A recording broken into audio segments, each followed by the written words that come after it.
morning guys. Good morning sa inyo lahat mga idol. Pahingayin mo tayo konting oras dito sa munting kubo ng idol ko. Ayan, dito tayo. Ayan. Ayan. Ubus natin paninda. Ayan mga idol. Ayan yung timba natin ng laman. Ayan. Pahingayin mo tayo kahit half hours lang. Medyo mahal ngayon guys ang paninda natin. Medyo mataas ang paninda ngayon ay isda. So ganun talaga, minsan mababa, minsan mahal, minsan mura. Hindi para perayas. May araw na mahal talaga. Konting tiyaga lang, aangatin tayo, mandulin tayo sa ibabaw. Iting ng panahon, di naman ganito. May dahilan ng Diyos. Tayo mismong gagawa ng paraan, Diyos ang nakakaalam. Kapit lang tayo, huwag na tayo bibitaw.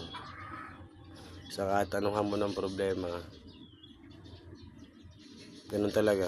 Kailangan mo talaga mag-sacrifice sa buhay. Lalo't may pamilya ka na, sacrifice lang.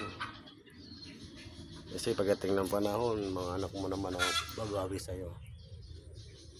Magbigay ng pagmamahal sa mga bata, magbigay ng mga pangarap para sa mga bata. Kwento ko pala mga anak ko, no? Shoutout pala sa mga anak ko na napakasipag mo sa pag-aaral. Ayaw nga nila na hindi sila papasok eh. Ayan yung mga anak, sisipagan pa ni Papa para sa inyo. Huwag kayong mag-alala. Araw gabi man yan, tatrabahuin ni Papa para sa mga pangarap ninyo. Sa mga nagtatanong pala bakit araw at gabi, sa umaga tinda tayo ang paninda natin isda. Sa gabi naman pag tumatawag ang ating architect, naka-sideline ako bilang construction. Dumikit tayo kapag gabi. Ang uwi ko mga alas 3 to 30 AM ng umaga. Pero ayos pa rin guys, kasi mabait na architect yun eh. Kailangan lang. Dati niya akong tao, kumukontrata ko sa kanya dati. Ngayon wala na siyang ganong kontrata, wala siyang ganong, kasi diba nga yung blood control ng mga kontraktor pinatigil. Kaya tsaga-tsaga mo tayo sa panggabi, mga tulad ng mga sideline lang na yan. Kahit maliit man yan, at least trabaho pa rin marangal. At kahit wala tayong gaanong kita sa umaga, meron naman tayong panggabi, diba guys? Ano guys, tara samahan niya ako pag uwi. Let's go. Uwi na tayo mga idol. Yan na. Daan naman tayo sa madamo. Ayan, tignan mo yan. Dito ako dumadaan guys, kasi pag sa kabila kasi napakalayo yan. Uhugod ang layo. Damuhan to guys, ayan o. Dadaanan ko sa damuhan. Ayan. Dadaanan ko. Medyo matutik. Okay doon o. Makipot ang daan. Madamo na siya ngayon o. Nakaraan tinabas ko na to eh. Siyempre pag-ulan, bilis tumubo ang mga damo. Pero konting ingat pa rin, yung mga tapakan tayong ahas. Hindi natin masabi. Tingin tayo sa dinadaanan. Nakalabas na tayo sa damuhan guys. Nakalabas na sa damuhan. Ay, malapit na tayo sa gilid ng kalsada. Okay, nakalabas na. Dito na tayo.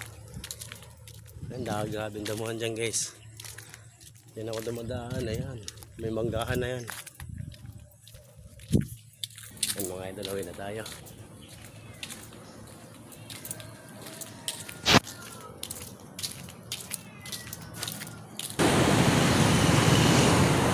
Pagkikat sa kalsada guys, habang tayo sakyan.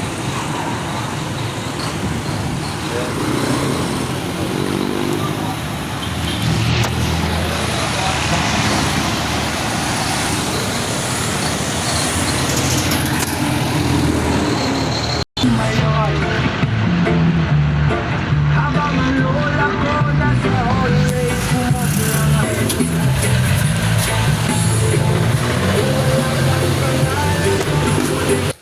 Uwi na guys. Uwi na kami. Dito na tayo mga idol. Pauwi na. Oh, ba't di pa nakaligpit to? Eh, gising lang ng bebe na yan. Psst. Be. Hi! Okay guys, thank you for support. Ako yung asawa ng Diyos, ako yung maganda sa bahay. Yung kaso nga lang nakapakakalat. Bye bye, thank you.